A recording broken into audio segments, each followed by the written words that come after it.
যে সমস্ত স্টুডেন্টরা রয়েছো, মানে ঠাকুর বানানোর উদ্দেশ্যে যারা শিখেছো বা শিখছো, মানে শিখছো কিংবা শিখবে এরকম ভাবছো যে প্রতিমা আমরা তৈরি করব, তো তাদের জন্য একটা, আমি এই ভিডিওটা তাদের জন্যই বানাচ্ছি এক কথায়। তো তাদেরকে আগে মাটি চেনা দরকার, যে কী মাটি দিয়ে আমরা মুখটা বানাবো প্রথমে একদম, যে কী কী মাটি দিলে মুখ মুখ তৈরি হয় সেটা আমি এখন বলবো। এই যে যেটা প্যাকেটের মাটি, এটা দেখছো, এটা গঙ্গার পলি মাটি, ধার থেকে তুলে নিয়ে এসেছি। একদম মানে কি বলবো, খুব আঠালো চটচটে মাটি। তো ওই মাটিটা আমি ছিনে নিয়েছি, মুখের একদম প্রথমে দিব এটা আর কি। দ্বিতীয় মাটিটা, এটা দেখছো যে এঁটেল মাটি, মাটির মাটি, যেটা মাঠ থেকে ট্রাক্টর দিয়ে তুলে নিয়ে আসা হয়েছে যে মাটিটা। তো এই মাটিতে আমি ফেসো দিইনি, আমি তুষ, ধানের গুঁড়ো আর তুষ দিয়ে মিশিয়েছি, এটাকে শক্ত করে ছেনেছি। খুব একটা শক্ত না, এই দেখতে পাচ্ছ, এই যে এরকম শক্ত টাইপের, ঠিক আছে। আর এটা হচ্ছে প্রথম মাটি, এটা গঙ্গা মাটি, তারপর দ্বিতীয়টা ঠিক মাথার মধ্যে পুড়ে দেবে এটা।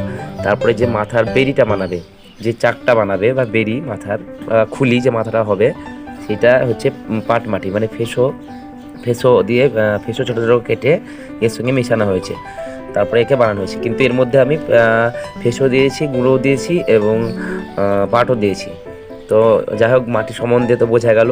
এরপর কাজ করতে হবে, 2 বালতি জল নিতে হবে। 2 বালতি জল একটা গঙ্গা মাটির জলে, মানে গঙ্গা মাটি কাজ করার পরে একটাতে ধোবে, আর দ্বিতীয়ত হচ্ছে পাট মাটি কিংবা ওই আঠা মাটি, ওটাতে একটা ধোবে। গঙ্গা মাটি জলে তো নোংরা হয়ে যাবে, মুখের ব্যাপার আছে সেই জন্য, ঠিক আছে। তারপরে ডাইসটা আমি ঠিক নিলাম, এই যে আপনার সামনে ডাইসটা দেখাচ্ছি। ডাইসটা সামনে দুর্গাপুজো আসছে, দুর্গা মাথা উঠবে, তো এই যে ডাইসটা দেখতে পাচ্ছেন, ডাইসটা আমি মাটিতে রেখেছি শপের উপরে, কিন্তু এটা ভেঙে যাওয়ার ভয় আছে, তাই আমি চটের বস্তা নিয়েছি, চটের বস্তার উপর রেখেছি। অনেকে কী করে, ধানের বেরি পাকিয়ে বসাই, কিন্তু আমি চটে নিয়েছি, ধানের বেরিটা আমার নষ্ট হয়ে গেছে তাই। তো এটা কী করতে হবে, প্রথমত ডাইসটা নিয়ে এর মধ্যে গঙ্গামাটি দিতে হবে, গঙ্গামাটি পুড়ে দিতে হবে। ডাইসটা চারি সাইডে পাতলা করে গঙ্গামাটিটা দিয়ে দেবেন। গঙ্গামাটিটা দেওয়ার পর এই যে এই আঠা মাটিটা দিবেন, আঠা মাটিটা দেওয়ার পর তারপরে এইটা দিয়ে হবে। আমি এক এক করে সব দেখাবো। এবার আমি মাটিটা করে ঘুরে নিচ্ছি, চলছে। তারপর গঙ্গামাটিটা আমি ঠিক মুখের মধ্যে ঢুকিয়ে নিলাম, ডাইসের মধ্যে। তারপর দুটো আঙুল দিয়ে চেপে চেপে সারা মুখে ছড়িয়ে দিতে হবে।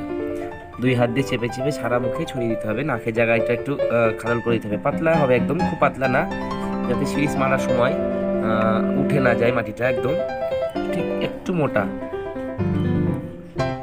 একটু মোটা দিয়ে করতে হবে এটা। এইভাবে সারা মুখে ছড়িয়ে দিতে হবে মাটিটা, আপনারা দেখতে পাচ্ছেন, ঠিক এইভাবে ছড়িয়ে দেবে সারা মাটিটা।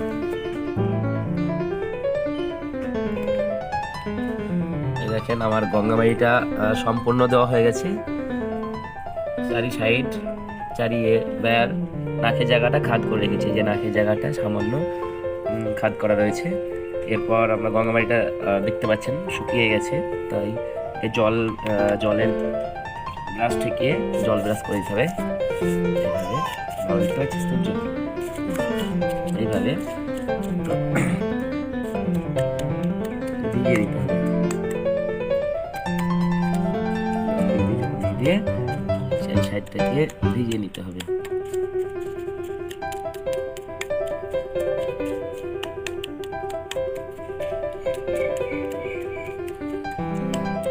এরপরে দ্বিতীয় কাজ হচ্ছে, এই যে মাটিটা দেখা, দিকে দেখা, এই যে তুষ মাটিটা দিচ্ছি আমি, এই তুষ মাটিটা এরপর ঠিক এইভাবে দিয়ে দেবো, পাতলা করে গঙ্গা মাটি দেওয়ার পর তুষ মাটি দিচ্ছি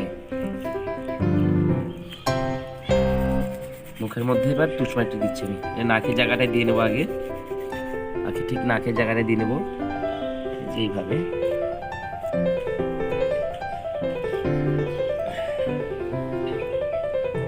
তারপর ধীরে ধীরে সম্পূর্ণটা দিয়ে নেব, এইভাবে আপনারা দিতে থাকবেন।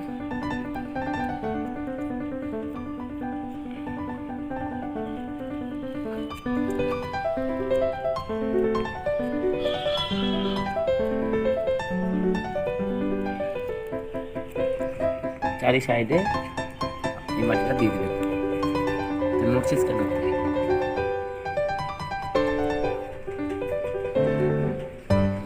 এইভাবে গোটাটা দিয়ে দেবেন। এইভাবে আমরা মাটিটা দিয়ে সম্পূর্ণ করে নিলাম, টিপে টাপে একদম ফ্রেশ করে নিলাম। গঙ্গা মাটির পরে দু মাটিটা দিয়েছি, মানে হচ্ছে দু মাটি বলতে ওই যে এঁটেল মাটির সঙ্গে যে তুষ মেশানো ছিল সেই মাটিটা দিয়ে তৈরি করলাম এটা। তারপরে এর কাজে যে ঢাকনটা হবে এইভাবে, এই ঢাকনটা দিতে হবে ফেসো মাটি দিয়ে। ফেসো মাটি দিয়ে করলে ভেঙে যাওয়ার ভয় খুব কমই থাকে, বেশিরভাগ সময় ভেঙে যায়। তো এটা তো কমপ্লিট হয়ে গেল, পুরোটাই কভার করে দিয়েছি আমি। এরপর আমি যে মাটিটা লাগাবো এই মাটিটা দেবো। আমি এখন এই মাটিটা তৈরি করবো। এরপর মাটিটাকে আমি ঠিক এইভাবে করে নিলাম, করে নিয়ে এইভাবে ফেলে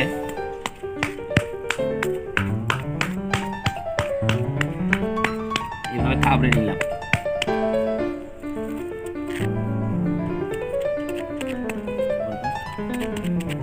এইভাবে থাবড়ে নিয়ে এই যে ঠিক এইভাবে বানিয়ে নিলাম। এইভাবে বানানোর পর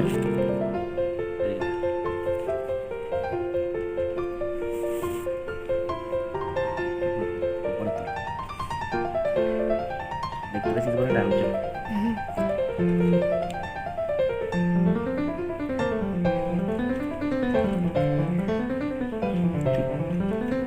ব্যান্ড করে নিলাম এইভাবে, ঠিক পুরোটা ব্যান্ড হয়ে গেল।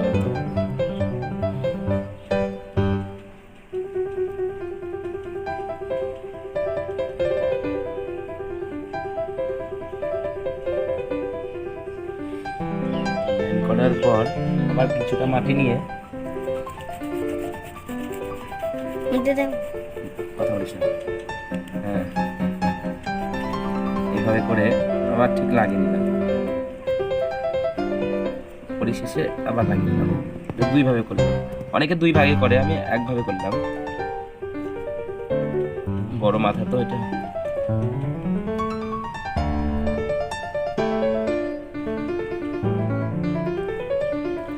এখানে যাতে গলাটা লাগানো যায় এই জন্য ফাঁকটা রাখা আছে, ফাঁকটা রাখতে হবে, সম্পূর্ণ দিলে হবে না।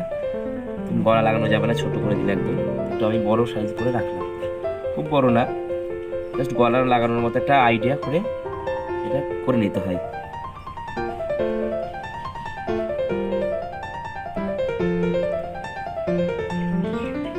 এরপর চিউড়ি দিয়ে পরিষ্কার করে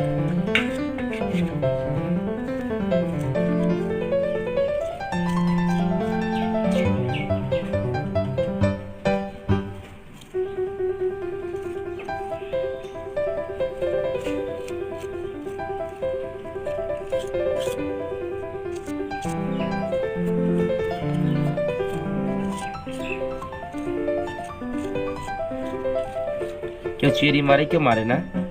আমি চেরিটা মারি যাতে পরিষ্কারটা ভালো হয়, পরবর্তীকালে কাজটা ভালো হয়।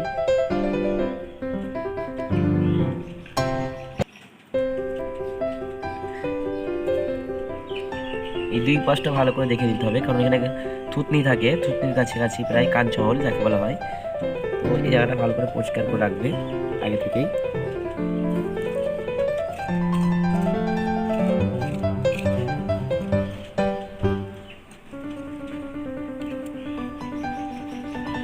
এক একজন এক এক রকম করে, কিন্তু আমি এইভাবে করি, তাই আপনাদেরকে আমি এইভাবেই দেখালাম।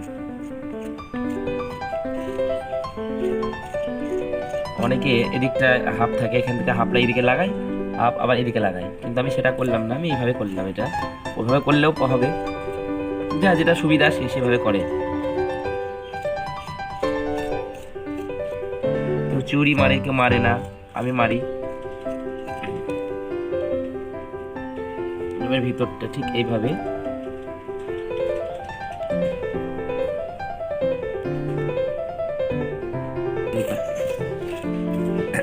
এইভাবে এবার ভিতরটা পরিষ্কার করে নিলাম।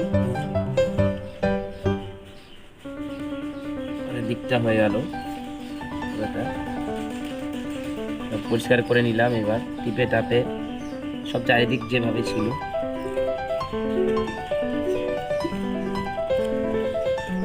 এবার এটাকে আমি তুলে নেব। কীভাবে তুলতে হয় আপনাদেরকে আমি দেখিয়ে দিচ্ছি। আমি এই যে পিঁড়ে নিয়েছি, পিঁড়ের উপরে বসাবো খুব সাবধানে, নাহলে মাথায় এদিক ওদিক হয়ে গেলে টাল মেরে দেবে, একদিক টাল হয়ে যাবে তখন। সেগুলো পিঁড়ে নিয়েছি, এই যে মাটি নিয়েছি।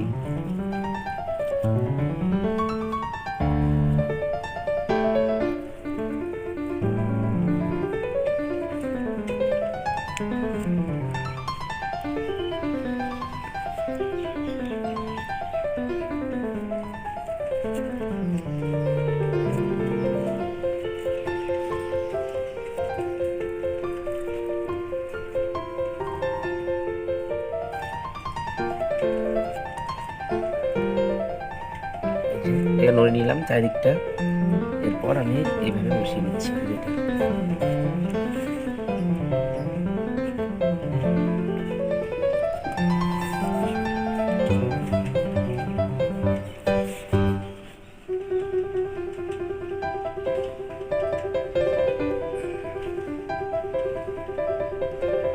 আমি মূর্তিটা বার করে নিলাম।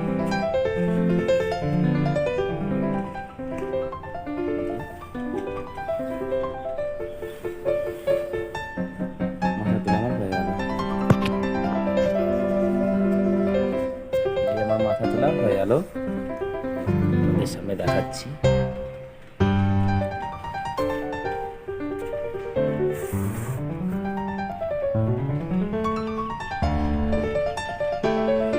মুখ তোলা হয়ে গেছে বন্ধুরা। এখন দেখতে পাচ্ছেন সব মুখগুলো আমি তুলে নিয়েছি। এটা ফ্রেশ করা হয়নি, এগুলো ফ্রেশ মুখ, এটাও ফ্রেশ একদম, শুকানোর পথে আর কি। স্টাইলিশ হবে ঠাকুরটা।